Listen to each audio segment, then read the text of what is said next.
Քրոնիկը Կավկազը տելեգրամյան ալիքի տրամադրության տակ է հայտնվել ռուսական հատուկ ծառայությունների աշխատակցի կոտրված հեռախոսից արտահոսած գաղտնի փաստաթղթերի բացառիկ պատետ, որը մանրամասնում է Հայաստանի առաջիկա խորհրդարանական ընտրություններին միջամտելու եւ Նիկոլ Փաշինյանին տապալելու ռազմավարությունը։ Այս փաստաթղթերը հերթական անգամ բացահայտում են ռուսական հատուկ ծառայությունների մեթոդները, սկսած քարոզչական գործիքակազմից եւ գործող կառավարության դեմ համակարգված արձակումներից, մինչեւ ռիսկերի եւ հնարավորությունների խորը վերլուծություն։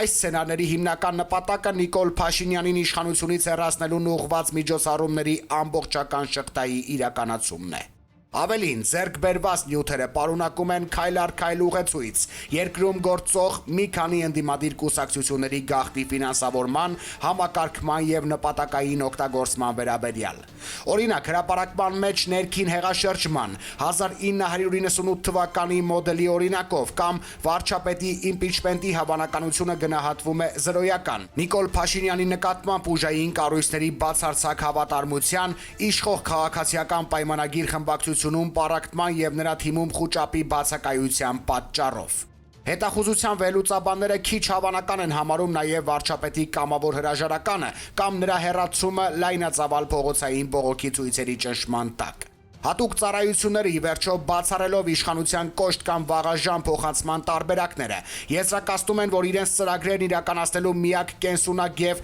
ամենահեռանկարային սցենարը հունիսի 7-ին նախատեսված խորհրդարանական ընտրություններն են եւ դրանց ընթացքում բոլոր ուժերի միավորումն ընդդեմ Նիկոլ Փաշինյանի։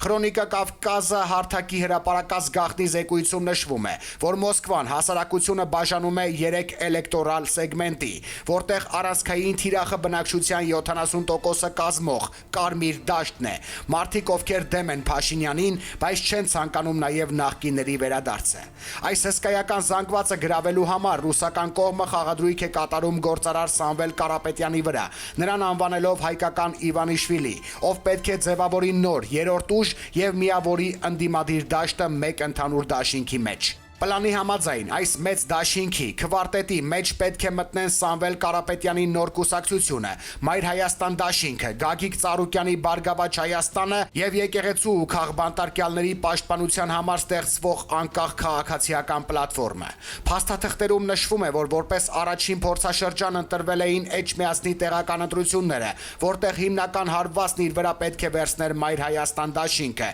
որպեսզի ձախողման դեպքում չտուժեր Սամվել Կարապետյանի վարկանիշը։ Վերլուծաբանները որպես հիմնական կետ նշել են վաղարշապատը, հայտարարելով, որ այս ընտրությունները պետք է դառնան Հայաստանի հոգևոր մայրաքաղաքի ազատագրման գործընթաց։ Ինչպես նշվում է տեքստում, Մայր Հայաստան կուսակցությունը, որը հաջող փորձ ուներ Երևանի եւ Գյումրիի տեղական ինքնակառավարման մարմինների ընտրություններում, պետք է մասնակցի Էջմիածնի ընտրություններին։ Միևնույն ժամանակ ռուս ստրատեգները արձանագրում են խորը պառակտում Ռոբերտ Քոչարյանի եւ Սերժ Սարգսյանի ճամբարներում, նշելով, որ նրանք ավելի շատ պայքարում են միմյանց դեմ, քան գործող իշխանության, եւ պլանավորում են նրանց կանգնեցնել կամ Կարապետյանի առաջնորդությունն ընդունելու, կամ լիովին Լուսանսկ մղվելու փաստի առաջ։ Ըստ շրջանառվող տեղեկությունների, կուրատորները գլխավոր դեստրուկտիվ, քայքայիչ տարր համարում են Սերժ Սարգսյանին, որը փորձում է խաղից հանել Ռոբերտ Քոչարյանին, Արման Թաթոյանի եւ Ռուբեն Մխիթարյանի տեխնիկական դեմքերի միջոցով Սև ընտրական դաշտում իր փեսային Միքայել Մինասյանին առաջ մղելու համար։ Նյութի աղբյուր առաջին AM մի թեթև հաղորդում ասկի ոչ մի բան չի փոխվել շարքից հիշում եք այն չարիքների տարիներին Սերժի Խերժի Ռոբի Քոչի տարիներին երբ մասսայորեն միլիոնավոր մարդիկ կրկնում էին այս երկիրը երկիր չի այս երկիրը իմը չի այս երկիրը տամ Ռոբին է Սերժին է տամ Ղարաբաղցիներին զզվել եմ այս կյանքի զզվել եմ այսպիսի ղեկավարներ զզվել եմ այս երկրից տամ թքել եմ այս երկու թքում էին տամ երկրի վրա պապիրոս գցում էին աղբը գցում էին ամենտեղ, քանի որ երկիրը իսկականից արդեն իրանց չէր 1.5 միլիոն հայեր թողեցին փախան այդ Ռոբից, Սերժից, Խերժից ու գնացին հիմա արդեն տասնյակ տարիներ հետո ձուլվում են ուրիշ այլ երկրներում ու պահպանելով այլ երկրների շահերը դեմ են Հայաստանի շահերին, դարձել են Հայաստանի համար թշնամիներ։ Հիմա ասում են, երբ ասում են ոչ մի բան չի փոխվել, բայց նույն ժամանակ տեսեք, ամեն օր հիմա տեսնում եք, թե ինչպես հազարավոր մարդիկ կանգնած են հերթ, որ ստանան Հայաստանի փոքրիկ մի հատ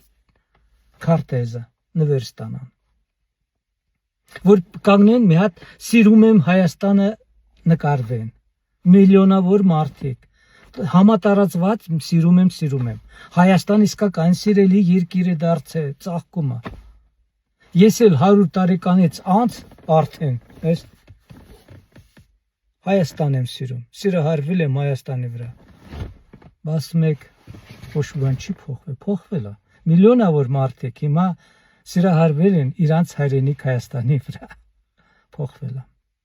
Երկու լուր, մեկը լավ, մյուսը վատ, Արամ Սարգսյանը գրել է։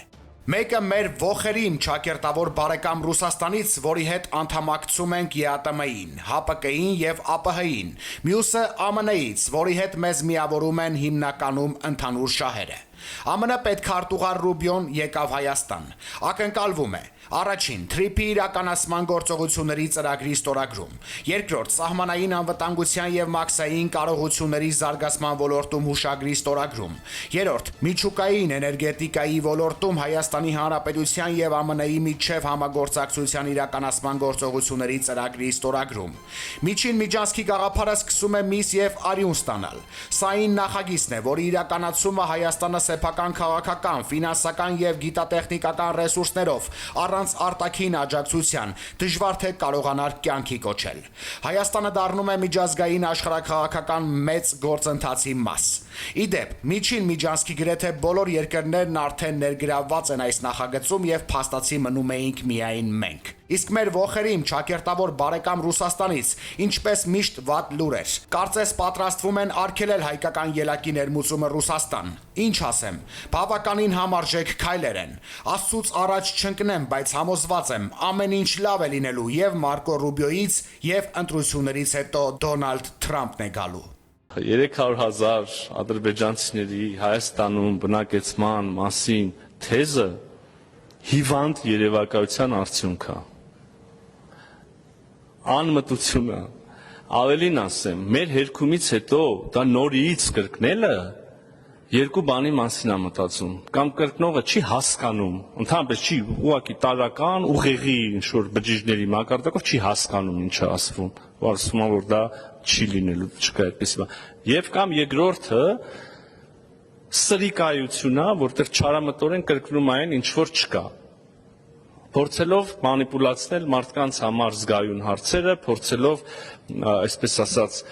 անօգուտ իհարկե, սեղմել ինչ-որ ցավոտ կետերի, հասարակության համար ցավոտ կետերի վրա։ Ընդ որում ես չգիտեմ այդ մարդը, որ անընդհատ այս նույն միտքը կրկնում է այս անհեթեթությունը, իր շահերի տեսանկյունից որն ավելի լավ, որն ավելի լավ պատճառը, այն, որ ինքը կրկնում է, որտեղ չի հասկանում, թե այն, որ ինքը կրկնում է, որտեղ չարամիտ մտադրություն ունի։ Երկու դեպքում էլ մեր համար արդյունքը կամ,